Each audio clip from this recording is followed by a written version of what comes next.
Hi everyone! Welcome to the Empath Tarot. It's another love reading, timeless and general. Take what resonates lang po. Maybe some part of the reading makaresonate kayo. Some part of it hindi. Totally makaresonate. Iba't ibang mga love connections, energies, sitwasyon. Kaya tingnan natin kung ano ang ating masasagap at ano ang mga mensahe o gabay para sa ating love life or life in general. Spirit guys, send me messages. Love connections ito, lessons in life and guidance ang nais yung ipabati sa amin, mga aral at kabay sa buhay pag-ibig. Okay, meron na tayo. Eight of Swords, Eight of Cups, Two of Swords, the Lovers, the Star, Ten of Swords, Three of Swords, Ten of Pentacles.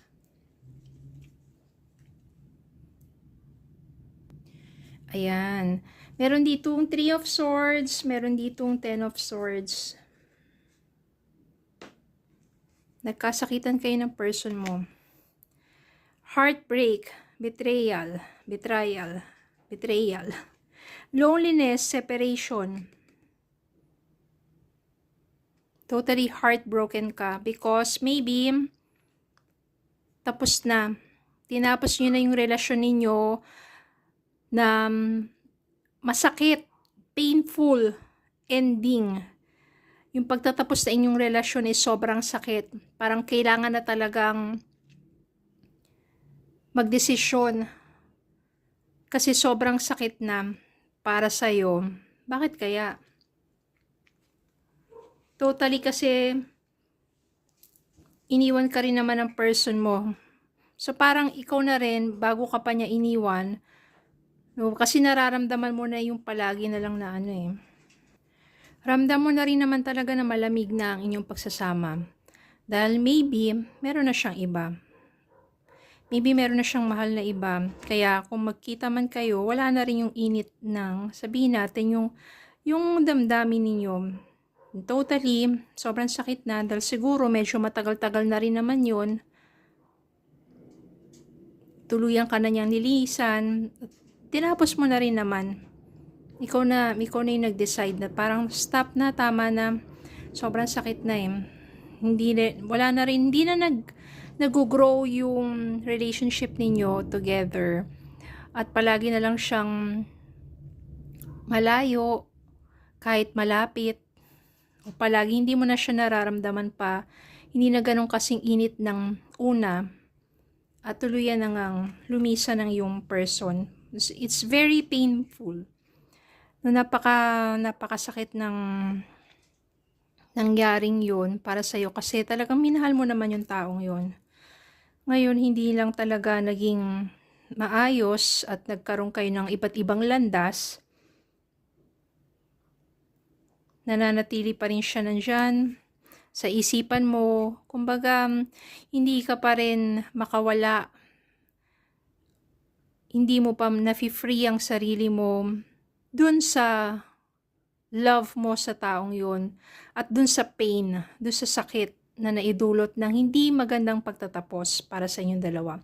Nakasta ka pa rin dun. You're still holding on to that thoughts na baka bumalik siya, baging maayos pa, pero wala na, it's totally end na. Meron ditong Star. Siguro pagdating ng panahon, maghihilom din yan eh. Ganun naman talaga, yung panahon lang talaga ang makakapagsabi in order for you to be totally healed, 'di ba? Yung iba kasi mabilis yung healing process nila because siguro tinatanggap agad nila. Pinakamahirap kasi yung in denial na wala na talaga yung person mo, in denial na hindi ka na talaga niya mahal, in denial na malayo na talaga siya sa'yo. Ang daming dinidenay mo pa rin sa sarili mo yung katotohanan, kaya tumatagal yung healing process. Pero once you have acceptance, dun mag-start yung healing process. Siguro makakatulong sa'yo na sabihin natin ano mo yung attention mo sa ibang bagay para mas sabihin natin mas maging busy ka, mas mag-focus ka sa ibang bagay. Kung ano yung passion mo para at least ma-divert yung attention mo sa kakaisip, no? Imbis na kakaisip sa kanya, ma-divert yung sa ibang bagay. Mas magfo-focus ka, for example, into learning something new. O sa trabaho, o sa negosyo, kung gusto mo mag-travel ka, ganun. Pero darating din naman yung time na I can sense here yung person mo pa rin yun. Kung umalis siya, natapos ang lahat, paglipas ng panahon, makikita kayong dalawa. Bakit ko nasabi yun? Kasi meron ditong Two of Swords.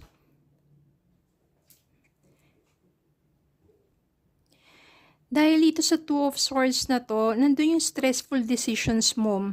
Dahil maaring okay ka na, naka-move forward ka na sa buhay mo, tapos suddenly, mag-meet kayo unexpectedly.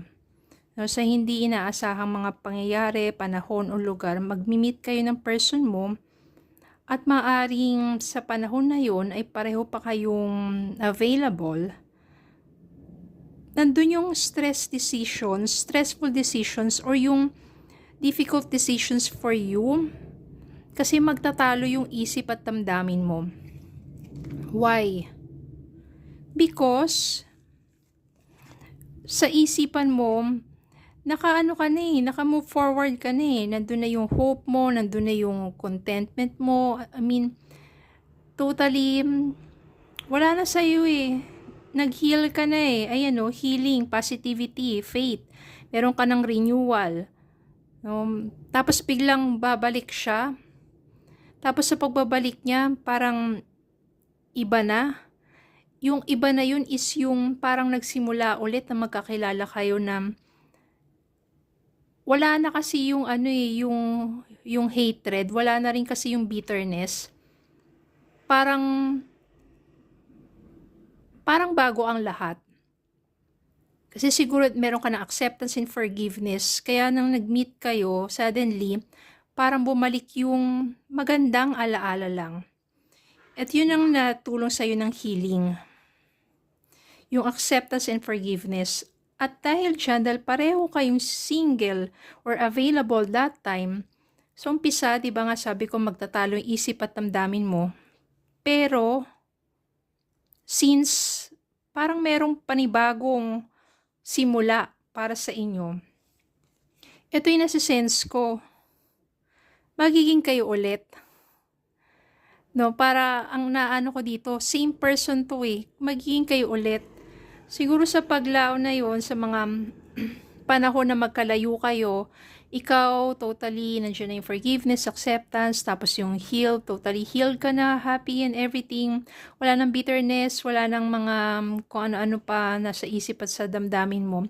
At ganoon din naman siya, maaring meron na sa kanyang mga regrets, meron na mga pagsisisi, marami na siyang realization, at siguro naka-move forward na rin siya sa buhay niya. At maaring napatawad na rin niya yung sarili niya sa mga maling nagawa niya sa iyo. At maaring sa pagkikita nyo unexpectedly, baka yun yung time na humingi siya ng forgiveness, magkakaroon dito ng I can sense na kapatawaran sa isa't isa. At yun ang magiging daan para sa pagbabalik ninyong dalawa. Nandito yung perfect unions, nandito yung romance. And it will lead you into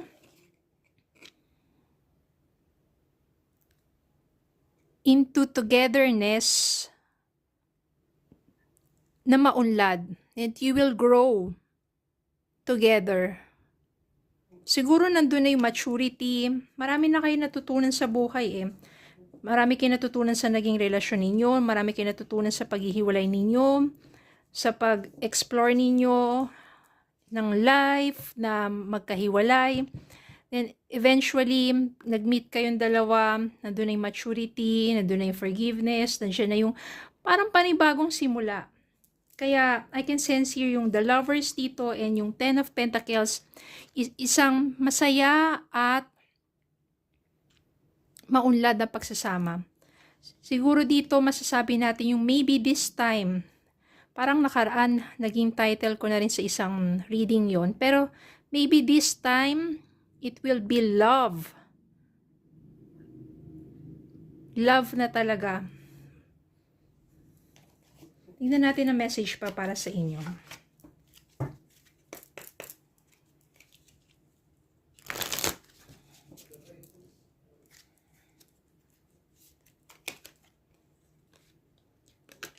Ito dalawa, oh. Past lives, you have known this person before. It is a soulmate from a past lifetime. Oo, kasi siya nga yung ex mo eh. Kaya talagang past, soulmate. Yes, this person is your soulmate. Your connection is sacred. Sacred talaga yung connection ninyo. Nagkaroon lang kayo ng, sabihin natin, paghihiwalay. Siguro yun yung trial sa inyong dalawa. At sabihin na natin na, ito yung true love. This is the romance of a lifetime. True and lasting love is here for you. So, ito nga, soulmate, true love. Maaring siya talaga yung true love mo. Pinaranas lang sa inyo ng tadhana ang magkahiwalay, masaktan, upang matuto sa mga bagay-bagay at mag-grow individually para sa pagbabalik ninyo sa isa't isa.